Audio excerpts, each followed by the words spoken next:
Hello friends, how are you? Welcome to your own channel Medu Study.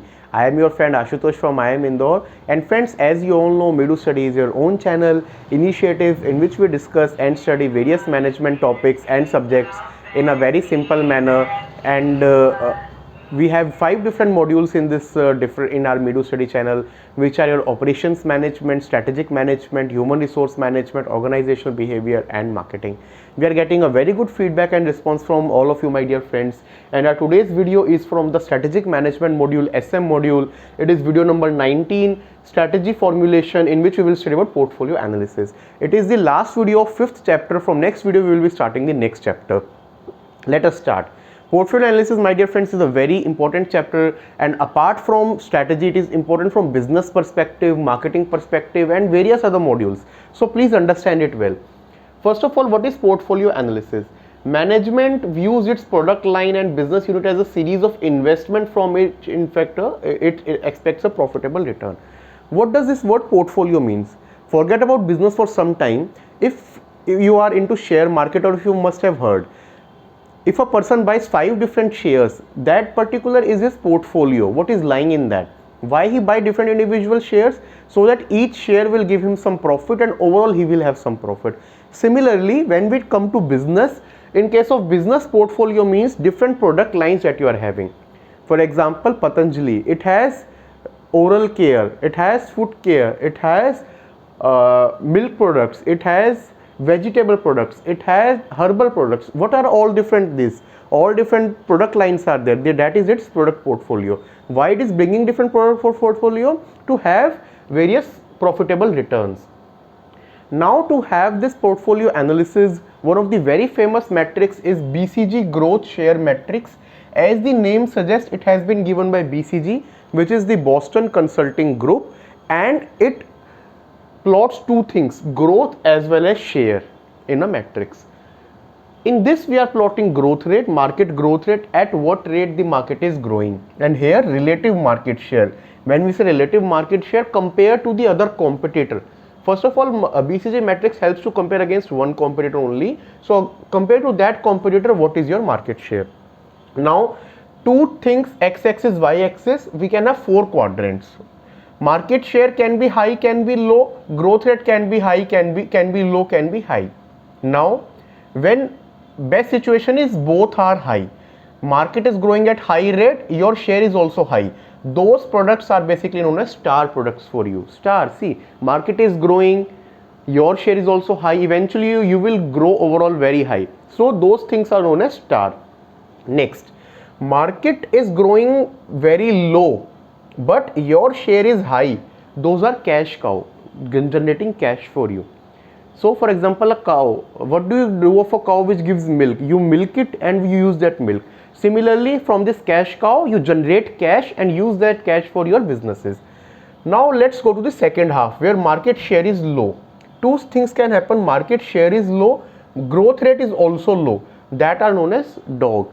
In this kind of businesses, you invest less and take much care.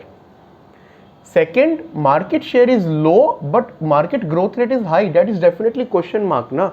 See, market is growing but your relative share is low, that means there is some problem. You need to identify that.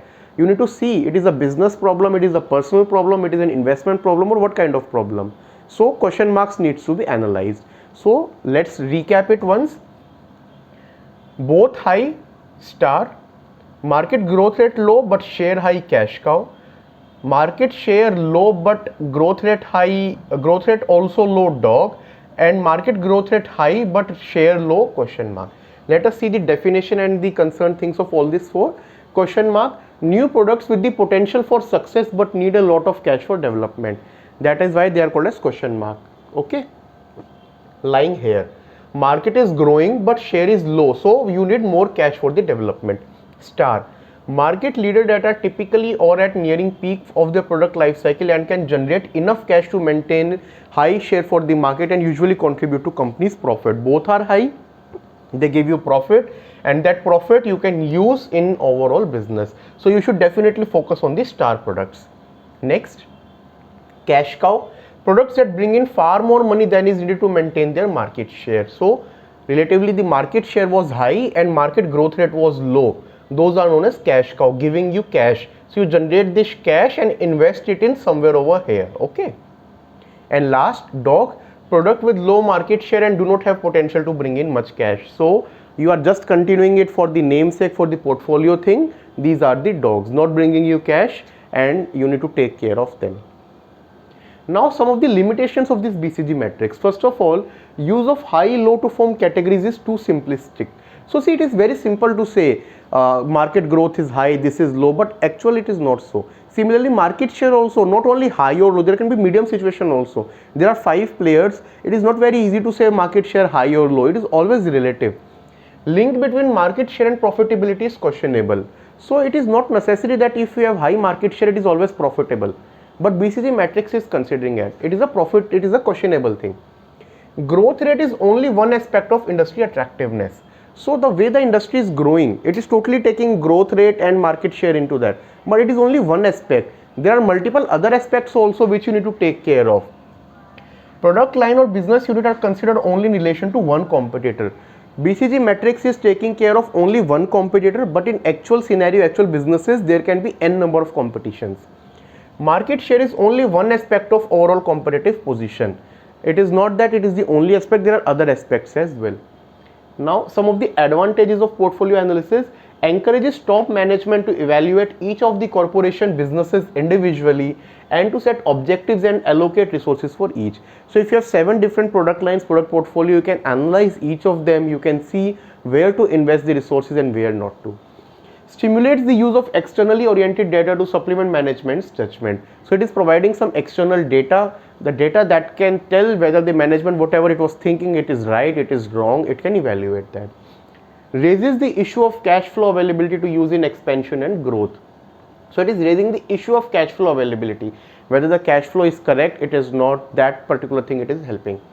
Graphic depiction facilitates communication. So anything in graph, one you will have, see, a lot of things written in form of data, that will not be very good to read, but here it is denoting in the form of the graph, which is much more easy to evaluate.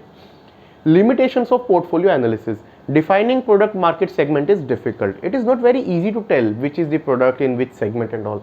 Suggests the use of standard strategies that can miss opportunities or be impractical. So the strategies it is telling, some of them can be impractical also, and some of them can be standard strategies. Provide illusion of scientific rigor. So it looks like a very scientific method, but actually it is not. It lacks that analytical part. Value laden terms such as cash cow and dog can lead to self-fulfilling prophecies. So these are not very good terms to evaluate. No clear what makes an industry attractive or where a product is in its life cycle. So it does not tell the attractiveness, or as well as where a product is there in the life cycle. That thing also misses in the portfolio analysis.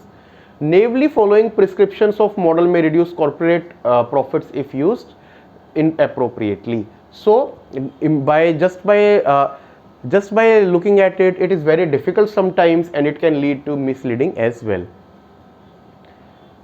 Now, task necessary for managing strategic alliance portfolio. Now, what task you should do to manage the strategic alliance portfolio? First of all, it is developing and implementing a portfolio strategy for each business unit and corporate policy for managing all the alliances of entire company. What does it say? It says that for each product line, you should have a strategy. That is, for each business unit there should be a strategy, and then there should be overall corporate strategy, how you might want to manage the entire portfolio. That is what this point is talking about. Monitoring the alliance portfolio in terms of implementing business unit strategies and corporate strategies and policies. Now the strategies that you have defined, you need to monitor them, because without monitoring it will be difficult. Coordinating the portfolio to obtain synergies and avoid conflict among alliances.